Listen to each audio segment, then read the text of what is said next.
Bienvenidos a Emociones con Vos. Hablemos de la habituación al estímulo.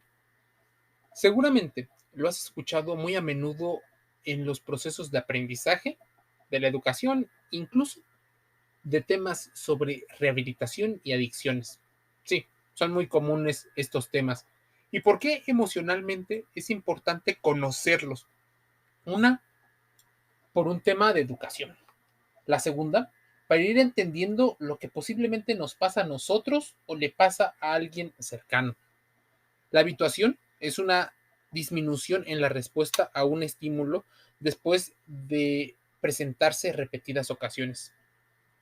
Citando un ejemplo, un nuevo sonido en su entorno, como un nuevo tono de llamada, puede llamar inicialmente su atención o incluso llegar a distraerse. Pero como normalmente eso genera mucho esfuerzo mental o sí, un esfuerzo, una inversión energética, tu cuerpo intenta compensarlo y hacerlo un tanto familiar. Por el principio de familiaridad, lo empieza a asociar. Con el tiempo, a medida que te acostumbras a ese sonido, prestas menos atención al ruido y tu respuesta al sonido puede disminuir. De hecho, es muy probable que disminuya. Ejemplos pueden ir y venir. De hecho, en la vida diaria ocurre esta habituación. Imagínese que usted está en un patio trasero cuando usted llega a escuchar un fuerte ruido. Sí, ese golpe. El sonido inusual llama inmediatamente su atención y lo prepara para algún tipo de respuesta, huir o defenderse. Y se preguntará qué está pasando o qué podría estar haciendo ese ruido. Durante los próximos días, el ruido de golpes continuará tal vez a un ritmo regular y constante. Si usted simplemente afina el oído, puede que ya después ya no le genere la misma respuesta. Y no es solo el sonido lo que lleva a habituarnos. Otros sentidos también pueden verse, digámoslo, afectados o habituados. El aroma o el olfato pudiera también ser altamente habitual. Esto lo saben, por ejemplo, muchas de las marcas que utilizan el desaparecer y aparecer ciertos productos para que la gente no se acostumbre. Es más, con ciertas estrategias hacen pequeños cambios a uno de sus productos o no los ponen tan disponibles a modo de que la gente no se habitúe y así se pueda comprar más. También hay enfoques, por ejemplo, en la psicoterapia que se basan en la habituación. En el tratamiento, por ejemplo, de fobias, es importante que vayas con un especialista, que vayas con un psicólogo, con un psicoterapeuta, de ese que estudió en la licenciatura, la universidad y tiene títulos. Habituar a las personas, por ejemplo, a una fuente o a la fuente de su miedo es una manera de ayudarles a superar la fobia. Pero no intentes hacer la estupidez de hacerlo tú solito, ni siquiera hacer que otras personas se acerquen más. Lo más importante es que sea gradual y sea guiado por un especialista. Esta terapia de exposición o de habituación se lleva progresivamente y una persona, por ejemplo, que está aterrada por la oscuridad, podría comenzar simplemente imaginando estar en una habitación. Una vez que se haya habituado a esa experiencia, pudiera ir escalando y hacer eventualmente que el individuo se acostumbre al estímulo. Es más, existe hasta una habituación negativa y una un tanto positiva. Pero metiéndonos más a las características de la habituación, una es la duración del estímulo. Si el estímulo de la habituación no se presenta durante un periodo lo suficientemente largo antes de su reintroducción repentina, la respuesta volverá a aparecer a plena fuerza, un fenómeno conocido como recuperación espontánea. Así que si los golpes y los ruidos de ese vecino que tal vez ocurrió se detuvieran y comenzaran, es menos probable que te acostumbres a ello. La frecuencia. Cuanto más frecuente se presente un estímulo, más rápida será la habituación. Si usas el mismo perfume todos los días, es más probable que dejes de notarlo cada vez que lo usas. E incluso la gente que está alrededor lo deje de usar. Tal vez sucedan la frecuencia y la duración, incluso la intensidad, que es el siguiente factor, una de las razones por las cuales las personas no valoramos aquello que tenemos, porque lo vemos de manera muy frecuente y en una duración muy amplia. Los manipuladores más grandes, estas, por ejemplo, pick-up artists, mujeres de alto valor y todas estos gurús de seducción y de atracción, te recomiendan que utilices el refuerzo intermitente. Y es por eso que te hablaba de que influía muchísimo en la educación. Te dicen que cambies la frecuencia y la duración a modo de tener al cerebro de la otra persona o a tu cerebro en constante actividad. Por supuesto, también tiene consecuencias y algunas pueden ser negativas, muy negativas. La intensidad, que es uno de los factores del que te hablaba,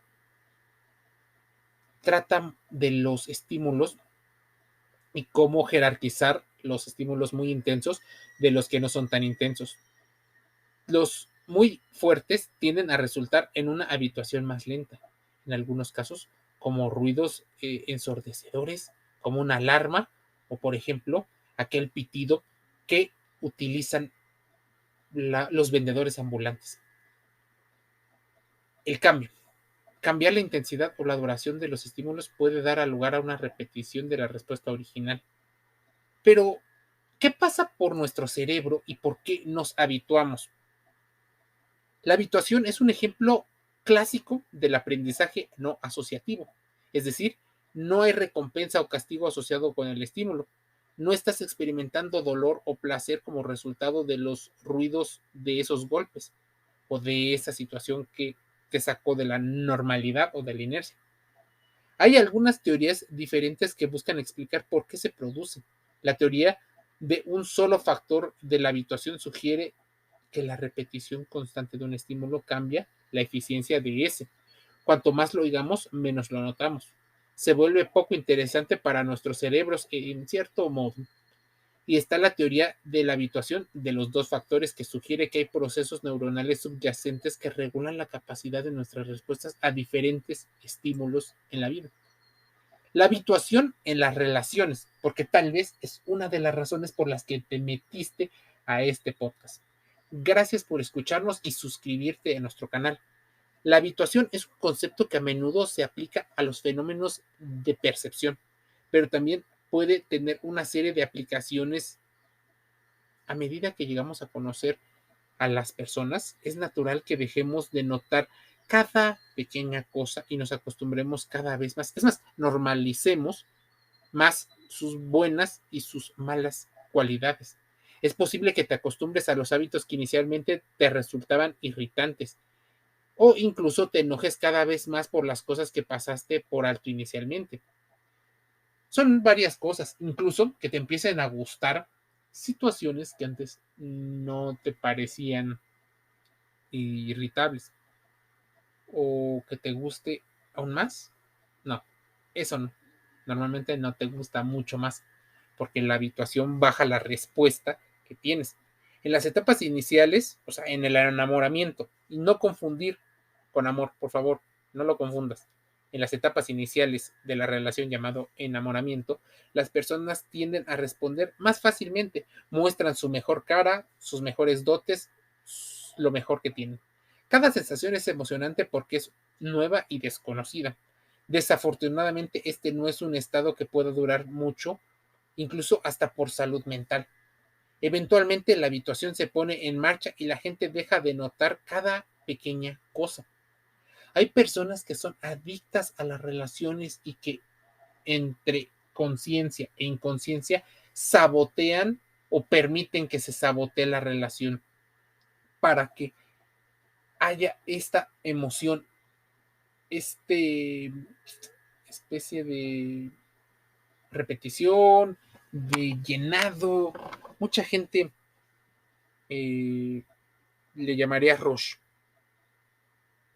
Que vuelva a ocurrir, que me vuelvan a valorar, que me vuelva a sentir de la misma manera en la que habitualmente era.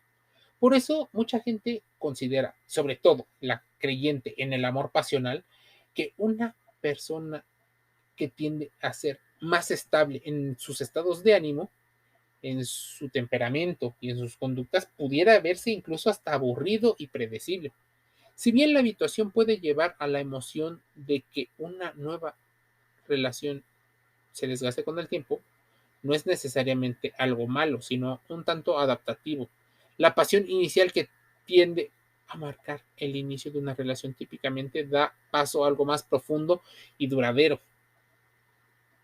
Un amor más profundo y significativo que está marcado por la amistad, el apoyo y el respeto, así como la pasión. De ahí hablaba el triángulo de Stenberg, pero debes de considerar una situación, la palabra amor verdadero. Amor verdadero para muchas personas es ese amor pasional, ese amor que se desborda, eso que dan todo por ti. Y no es cierto, porque en ese sentido no existe ni siquiera un límite, o podría haber otras desventajas con respecto al posible respeto que te puedas llegar a tener tú o que le puedas tener al otro, así como el grado de comunicación y respeto que tienen. La habituación en las relaciones puede llegar a ser problemática. Eso creo que lo sabemos, porque puede alterar nuestra percepción de que las cosas van bien o mal. También puede modificar nuestras emociones cuando, por ejemplo, a dar por sentado lo que la otra persona tiene que dar. Las relaciones a largo plazo a menudo pueden ser víctimas de este, si lo podemos llamar, fenómeno.